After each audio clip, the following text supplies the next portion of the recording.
2 फेब्रुवारीला आहे गुरुप्रतिपदा आणि गुरुप्रतिपदा ही प्रत्येक दत्तभक्तांसाठी महत्त्वाची असते.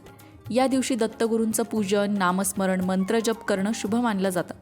गुरुप्रतिपदा या तिथीचं महत्त्व नक्की काय आहे, त्याचबरोबर या दिवशी अगदी काहीच नाही करायला जमलं तरी 10 मिनिटात करता येईल अशी कुठली साधना आहे किंवा प्रत्येकाने करावी अशी काही साधना आहे का, या बाबतीतला हा व्हिडिओ आहे, तेव्हा व्हिडिओ शेवटपर्यंत नक्की बघा. मंडळी, माघ कृष्ण प्रतिपदेला अर्थात गुरुप्रतिपदेच्या दिवशी श्री गुरु नरसिंह सरस्वती स्वामी महाराजांनी लौकिक अर्थाने अवतार समाप्ती करताना गाणगापूर सोडलं आणि श्रीशैल्य मल्लिकार्जुन क्षेत्रात कर्दळी वनामध्ये ते गुप्त झाले. प्रथम श्रीपाद श्री वल्लभ यांच्या दिव्य अवतारानंतर दत्तगुरूंचा नरसिंह सरस्वती महाराजांचा अवतार झाला. मग आता या तिथीचं महत्त्व तुमच्या लक्षात आलं असेल की दत्त अवतार भगवान श्री नरसिंह सरस्वती स्वामी महाराजांनी याच पावन तिथीला शैल्यगमन केलेलं आहे. श्री गुरु प्रतिपदा ही म्हणूनच गुरु संप्रदायामध्ये अत्यंत मोठ्या प्रमाणात साजरी केली जाते. आता बघूया या गुरुप्रतिपदेच्या दिवशी कुठल्या प्रकारच्या साधना उपासना केल्या जातात. दत्त संप्रदायात गुरुचरित्र पारायणाला अनन्यसाधारण महत्त्व आहे. गुरुचरित्र पारायणाचे अनेक लाभ आहेत. अपार पुण्य त्यामुळे लाभतं. दत्तगुरूंची विशेष कृपा होते अशी सुद्धा मान्यता आहे. परंतु आजच्या धकाधकीच्या जीवनात कितीही इच्छा असली तरी सर्व नियम पाळून गुरुचरित्र पारायण करणं तेवढं शक्य होत नाही. गुरुचरित्र पारायण करावं अशी तुमची मनापासून इच्छा असेल आणि अनेक इतर गोष्टींमुळे ते शक्य होत नसेल तर गुरुप्रतिपदेच्या दिवशी तुम्ही अतिशय साधं सोपं 10 ते 15 मिनिटात म्हणून होईल असं एक स्तोत्र म्हणू शकता आणि ते म्हणजे 52 श्लोकी गुरुचरित्र. हे अवघ्या 10-15 मिनिटात म्हणून होणारं स्तोत्र आहे आणि हे स्तोत्र तुम्ही भक्तिभावाने गुरुप्रतिपदेला पठण करू शकता. मंडळी, दत्तगुरूंची बरीच स्तोत्र आहेत जी भक्ताला अनुभव देतातच देतात. त्यापैकी कुठलेही एक स्तोत्र खरं तर तुम्ही या गुरुप्रतिपदेला म्हणू शकता, दत्तगुरूंच्या मंत्राचा जप करू शकता. पण त्यातही जर तुम्ही 52 श्लोकी गुरुचरित्र म्हणणार असाल तर त्याचं महत्त्व काही वेगळंच आहे. संपूर्ण गुरुचरित्राचं सार यात दिलेलं आहे. 52 श्लोकात संपूर्ण गुरुचरित्र सांगितलेलं आहे. हे गुरुचरित्र सार श्लोकात्मक आहे.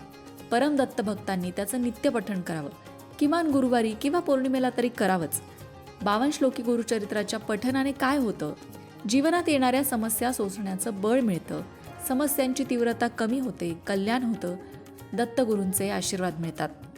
दत्तगुरूंची उपासना फार मोठी प्रभावी उपासना असते. दत्तगुरूंच्या कृपेचा अनुभव दत्तभक्तांना येतोच येतो.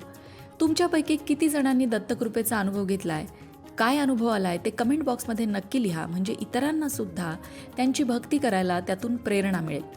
ब्रह्मांड नायक असणाऱ्या दत्तगुरूंचे खरं तर अनेक अवतार झाले, अनेक अंश अवतार झाले. पहिला म्हणजे श्रीपाद श्री वल्लभ यांच्या दिव्य अवतारानंतर दत्तगुरूंचा दुसरा अवतार म्हणजे नरसिंह सरस्वती महाराजांचा अवतार. माघ कृष्ण प्रतिपदा अर्थात गुरुप्रतिपदेच्या दिवशीच नरसिंह सरस्वती महाराज कर्दळी वनात गुप्त झाले आणि निजगमनास जाताना स्वतःच्या निर्गुण पादुका स्वामींनी श्री क्षेत्र गाणगापूर इथे सेवेकरता ठेवल्या. गाणगापूर येथे म्हणूनच गुरुप्रतिपदेला मोठा उत्सव असतो. तुम्ही त्या उत्सवात कधी सहभागी झाले आहात का? तुमचा अनुभव कसा होता हे सुद्धा कमेंट बॉक्समध्ये नक्की लिहा. देव वाडी सोडून निघाल्यामुळे दुःखी झालेल्या 64 योगिनींची समजूत घालताना स्वामी महाराज म्हणतात की जे कोणी भक्त तुम्हा योगिनींसहित आमच्या मनोहर पादुकांची मनोभावे पूजा सेवा करतील त्यांना इच्छित गोष्टी नक्कीच मिळतील. तेव्हा मंडळी, मनात श्रद्धा भक्ती ठेवून गुरुप्रतिपदेच्या तिथीचा लाभ तुम्ही नक्की घ्या. या तिथीला गुरुमंत्राचा जप करणं असेल, दत्तगुरूंच्या मंत्राचा जप करणं असेल, सगळ्यात महत्त्वाचं म्हणजे दत्तगुरूंची जी स्तोत्र आहेत त्यामध्ये 52 श्लोकी गुरुचरित्र असेल किंवा दत्तबावन्नी असेल, असे अनेक स्तोत्र दत्तगुरूंचे आहेत. त्यापैकी कुठलंही एक स्तोत्र तरी गुरुप्रतिपदेला नक्की म्हणा. दत्तगुरूंची दत्तबावन्नी सुद्धा अतिशय प्रभावी आहे. दत्तबावन्नी कधी म्हणावी, कशी म्हणावी या संदर्भातला एक व्हिडिओ आपल्या लोकमत भक्ती चॅनलवर आहे. दत्तबावन्नी म्हटल्याने आयुष्यात काय चमत्कार होतात हे सुद्धा त्या व्हिडिओमध्ये सांगण्यात आलेलं आहे. तो व्हिडिओ सुद्धा नक्की बघा. आणि यंदाच्या गुरुप्रतिपदेला तुमच्याकडनं काही नाही करणं शक्य झालं तर कमीत कमी 52 श्लोकी गुरुचरित्राचा पाठ नक्की करा. 10 ते 15 मिनिटात ते म्हणून होतं. म्हणणं शक्य नसेल तर कमीत कमी ऐका. कमेंट बॉक्समध्ये श्री गुरुदेव दत्त लिहायला विसरू नका.